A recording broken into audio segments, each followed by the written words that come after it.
तो आइए सुनते हैं मुंशी प्रेमचंद की कहानियों का संग्रह मानसरोवर भाग 2 की और एक कहानी जिसका नाम है मुफ्त का यश। उन दिनों संयोग से हाकिम जिला एक रसिक सज्जन थे। इतिहास और पुराने सिक्कों की खोज में उन्होंने अच्छी ख्याति प्राप्त कर ली थी। ईश्वर जाने दफ्तर के सूखे कामों से उन्हें ऐतिहासिक छानबीन के लिए कैसे समय मिल जाता था। वहाँ तो जब किसी अफसर से पूछिए तो वह यही कहता है, मारे काम के मरा जाता हूँ। सिर उठाने की फुर्सत नहीं मिलती। शायद शिकार और सैर भी उनके काम में शामिल है। उन सज्जन की कीर्तियाँ मैंने देखी थी और मन में उनका आदर करता था, लेकिन उनकी अफसरी किसी प्रकार की घनिष्ठता में बाधक थी। मुझे संकोच था कि अगर मेरी ओर से पहल हुई तो लोग यही कहेंगे कि इसमें मेरा कोई स्वार्थ है, और मैं किसी दशा में भी यह इल्ज़ाम अपने सिर नहीं लेना चाहता।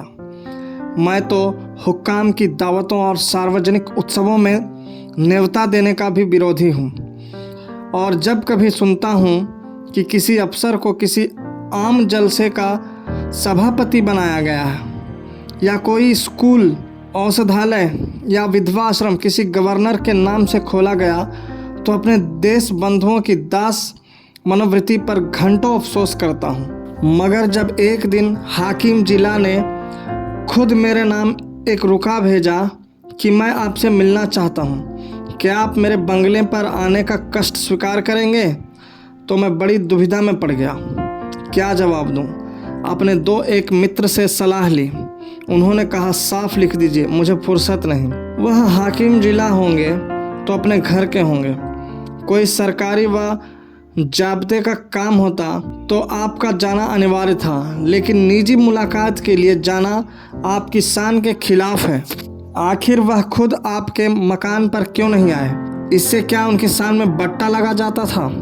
इसलिए तो खुद नहीं आए कि वह हाकिम जिला है। इन अहमक हिंदुस्तानियों को कब यह समझ आएगी कि दफ्तर के बाहर वे भी वैसे ही साधारण मनुष्य है जैसे हम या आप। शायद ये लोग अपनी घर वालियों से भी अफसरी जताते होंगे। अपना पद उन्हें कभी नहीं भूलता। एक मित्र ने जो लतीफ़ों के चलते फिरते तिजोरी हैं, हिंदुस्तानी अफसरों के विषय में कई बड़ी मनोरंजक घटनाएं सुनाई। एक अफसर साहब ससुराल गए, शायद स्त्री को विदा करना था। जैसा आम रिवाज है, ससुर जी ने पहले ही वादे पर लड़की को विदा करना उचित न समझा। कहने लगे, बेटा इतने दिनों के बाद आई है, अभी कैसे विदा कर दूं? भला 6 महीने तो रहने दो। उधर धर्मपत्नी जी ने भी नाइन से संदेश कहना भेजा, अभी मैं नहीं जाना चाहती। आखिर माता पिता से भी तो मेरा कोई नाता है। कुछ तुम्हारे हाथ बिक थोड़े ही गई हूँ। दामाद साहब अफसर थे, जामे से बाहर हो गए। तुरंत घोड़े पर बैठे और सदर की राह ली। दूसरे ही दिन ससुर जी पर सम्मन जारी कर दिया। बेचारा बूढ़ा आदमी तुरंत लड़की को साथ लेकर दामाद की सेवा में जा पहुंचा। तब जाके उनकी जान बची।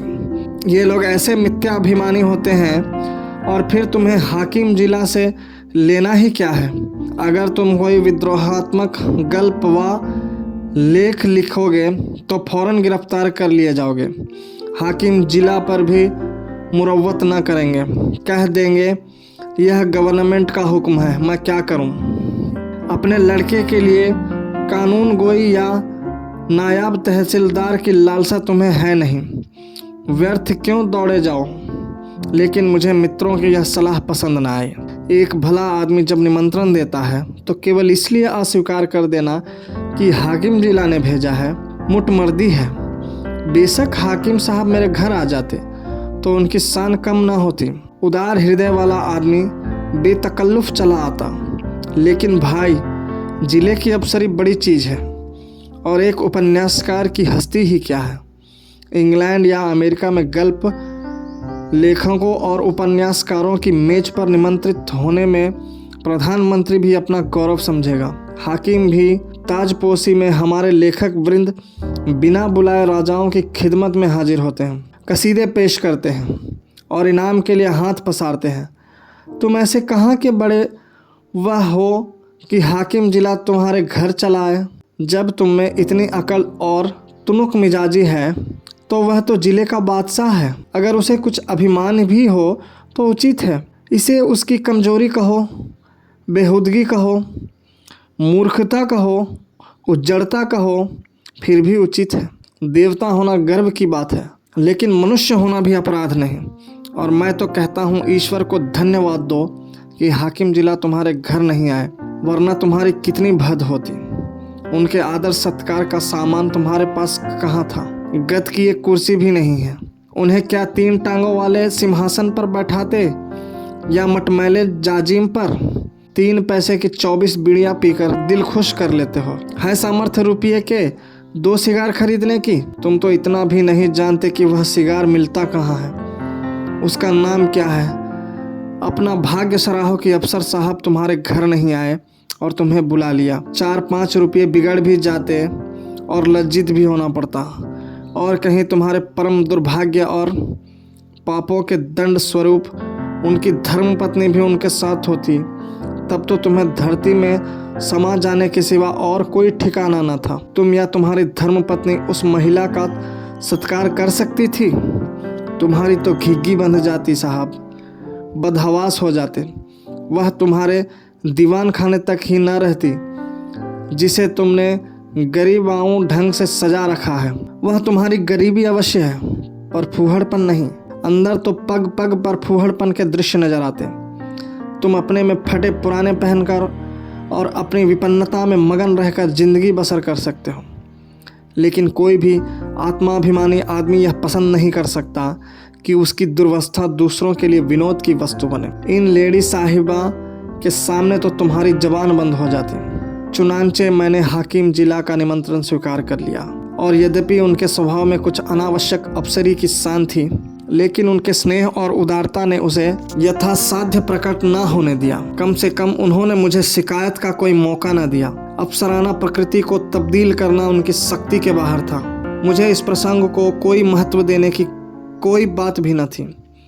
महत्व न दिया। उन्होंने मुझे बुलाया, मैं चला गया, कुछ गपशप किया और लौट आया। किसी से इसका जिक्र करने की ज़रूरत ही क्या, मानो भाजी खरीदने बाजार गया था, लेकिन टोहियों ने न जाने कैसे टोह लगा लिया। विशेष समुदायों में यह चर्चा होने लगी कि हाकिम जिला से मेरी बड़ी गहरी मैत्री है और वह मेरा बड़ा सम्मान करते हैं। अतिशयोक्ति ने मेरा सम्मान और भी बढ़ा दिया। यहाँ तक मशहूर हुआ कि वह मुझसे सलाह लिए बगैर कोई फैसला या रिपोर्ट नहीं लिखते। कोई भी समझदार आदमी इस ख्याति से लाभ उठा सकता था। स्वार्थ में आदमी बावला हो जाता है, तिनके का सहारा ढूंढता फिरता है। ऐसों को विश्वास दिलाना कुछ मुश्किल ना था कि मेरे द्वारा उनका काम निकल सकता है, लेकिन मैं ऐसी बातों से घृणा करता हूँ।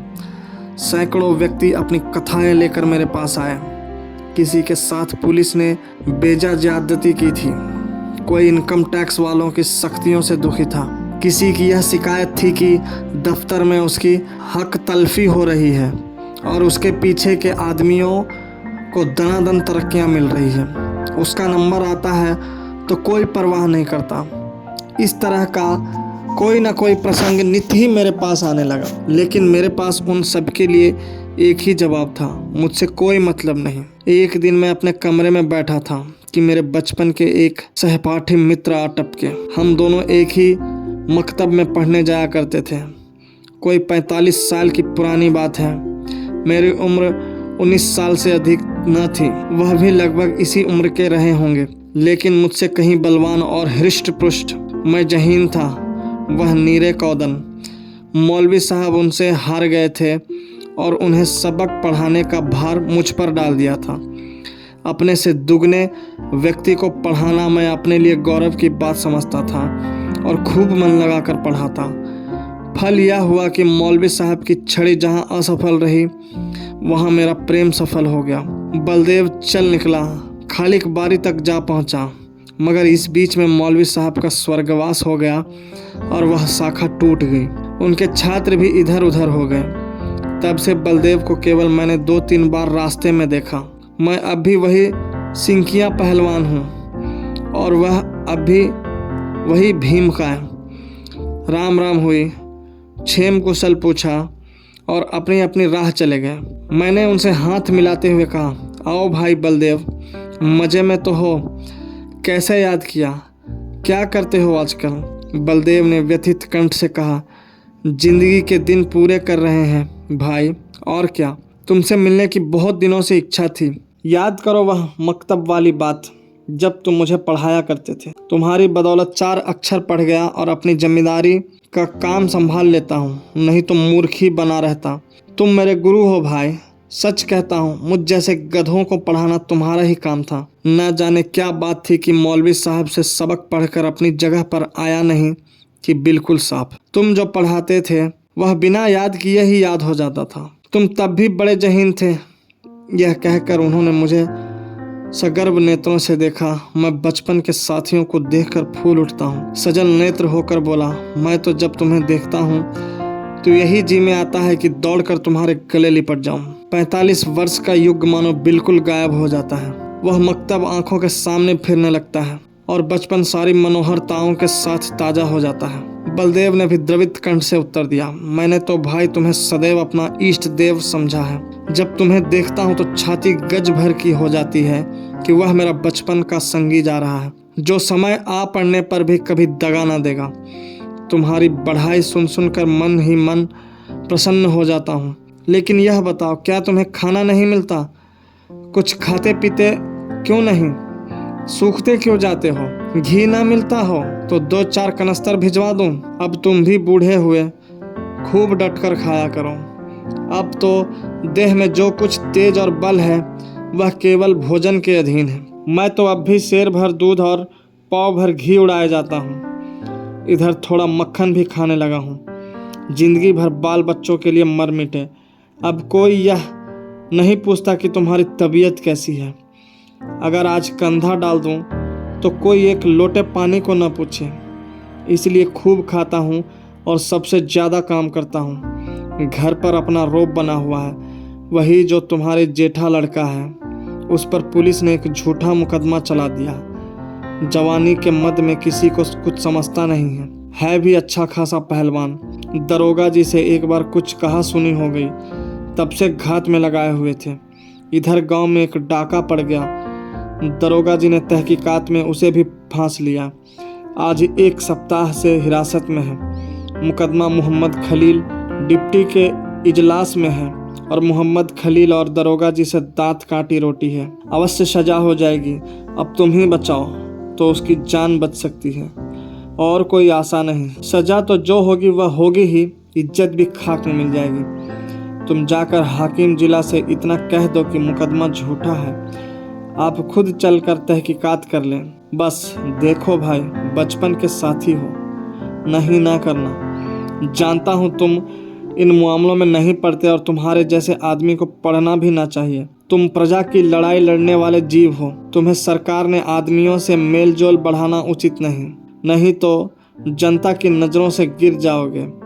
लेकिन यह घर का मामला है। इतना समझ लो कि मामला बिल्कुल झूठ ना होता तो मैं भी तुम्हारे पास ना आता। लड़के की माँ रो रो कर जान दिए डालती है। बहू ने दाना पानी छोड़ रखा है। 7 दिन से घर में चूल्हा नहीं जला। मैं तो थोड़ा सा दूध पी लेता हूँ, लेकिन दोनों सास बहू तो निराहार पड़ी हुई है। अगर बच्चा को सजा हो गई तो दोनों मर जाएंगी। मैंने यही कहकर उन्हें ढाढ़स दिया है कि जब तक हमारा छोटा भाई सलामत है, कोई हमारा बाल बांका नहीं कर सकता। तुम्हारी भाभी ने तुम्हारी एक पुस्तक पढ़ी है, वह तो तुम्हें देवतुल्य समझती है, और जब कोई बात होती है तुम्हारी नज़ीर देकर मुझे लज्जित करती है। मैं भी साफ कह देता हूँ, मैं उस छोकरे की सी बुद्धि कहाँ से लाऊं? तुम्हें उसकी नज़रों से गिराने के लिए तुम्हें छोकरा, मरियल सब कुछ कहता हूँ, पर तुम्हारे सामने मेरा रंग नहीं जमता। मैं बड़े संकट में पड़ गया। मेरी ओर से जितनी आपत्तियाँ हो सकती थी उन सब का जवाब बलदेव सिंह ने पहले ही से दे दिया था। इनको फिर दोहराना व्यर्थ था। इसके सिवा कोई जवाब न सूझा कि मैं जाकर साहब से कहूँगा। हाँ, इतना मैंने अपनी तरफ से और बढ़ा दिया कि मुझे आशा नहीं कि मेरे कहने का विशेष ख्याल किया जाए। क्योंकि सरकारी मामले में हुक्काम हमेशा अपने मातहतों का पक्ष लिया करते हैं। बलदेव सिंह ने प्रसन्न होकर कहा, इसकी चिंता नहीं, तकदीर में जो लिखा है वह तो होगा ही, बस तुम जाकर कह भर दो। अच्छी बात है, तो कल जाओगे? हाँ, अवश्य जाऊंगा।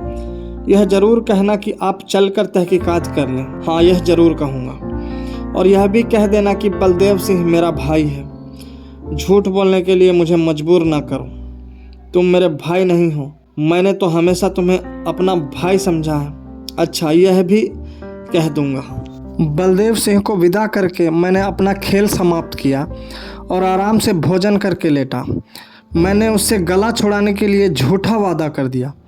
मेरा इरादा हाकिम जिला से कुछ कहने का नहीं था। मैंने पेशबंदी के तौर पर पहले ही जता दिया था कि हुक्काम आम तौर पर पुलिस के मामले में दखल नहीं देते, इसलिए सज़ा हो भी गई तो मुझे यह कहने की काफ़ी गुंजाइश थी कि साहब ने मेरी बात स्वीकार नहीं की। कई दिन गुजर गए थे, मैं इस वाक़ये को बिल्कुल भूल गया था। सहसा एक दिन बलदेव सिंह अपने पहलवान बेटे के साथ मेरे कमरे में दाखिल हुए। बेटे ने मेरे चरणों पर सिर रख दिया और अदब से एक किनारे खड़ा हो गया। बलदेव सिंह बोले, बिल्कुल बरी हो गया भैया। साहब ने दरोगा को बुलाकर खूब डांटा कि तुम भले आदमियों को सताते और बदनाम करते हो, अगर फिर ऐसा झूठा मुकदमा लाए तो बर्खास्त कर दिए जाओगे। दरोगा जी बहुत झेपे। मैंने उन्हें झुक कर सलाम किया। बचा पर घड़ों पानी पड़ गया। यह तुम्हारी सिफारिश का चमत्कार है भाईजान। अगर तुमने मदद न की होती तो हम तबाह हो गए थे। यह समझ लो कि तुमने 4 प्राणियों की जान बचा ली। मैं तुम्हारे पास बहुत डरते डरते आया था। लोगों ने कहा था उनके पास नाहक जाते हो। वह बड़ा बेमुरव्वत आदमी है, उसकी जात से किसी का उपकार नहीं हो सकता। आदमी वह है जो दूसरों का हित करे। वह क्या आदमी है जो किसी की कुछ सुने ही नहीं। लेकिन भाईजान, मैंने किसी की बात ना मानी। मेरे दिल में मेरा राम बैठा कह रहा था, तुम चाहे कितने ही रूखे और बेलाग हो, लेकिन मुझ पर अवश्य दया करोगे। यह कहकर बलदेव सिंह ने अपने बेटे को इशारा किया। वह बाहर गया और एक बड़ा सा गट्ठर उठा लाया, जिसमें भांति भांति की देहाती सौगातें बंधी हुई थी। हालांकि मैं बराबर कहे जाता था, तुम ये चीज़ नाहक लाए हो, इनकी क्या ज़रूरत थी, कितने गवार हो। आखिर तो ठहरे देहाती। मैंने कुछ नहीं कहा। मैं तो साहब के पास गया भी नहीं, लेकिन कौन सुनता है। खोया, दही, मटर की फलियाँ, अमावट, ताज़ा गुड़ और जाने क्या क्या आ गया। मैंने कहने को तो एक तरह से कह दिया, मैं साहब के पास गया ही नहीं। जो कुछ हुआ खुद हुआ, मेरा कोई एहसान नहीं है। लेकिन उसका मतलब यह निकाला गया कि मैं केवल नम्रता से और सौगातों को लौटा देने का कोई बहाना ढूंढने के लिए ऐसा कर रहा हूँ। मुझे इतनी हिम्मत ना हुई कि मैं इस बात का विश्वास दिलाता। इसका जो अर्थ निकाला गया वही मैं चाहता था। मुफ्त का एहसान छोड़ने का जी ना चाहता था। अंत में जब मैंने जोर देकर कहा कि किसी से इस बात का जिक्र ना करना, नहीं तो मेरे पास फरियादों का मेला लग जाएगा, तो मानो मैंने स्वीकार कर लिया कि मैंने सिफारिश की और जोरों से की। धन्यवाद।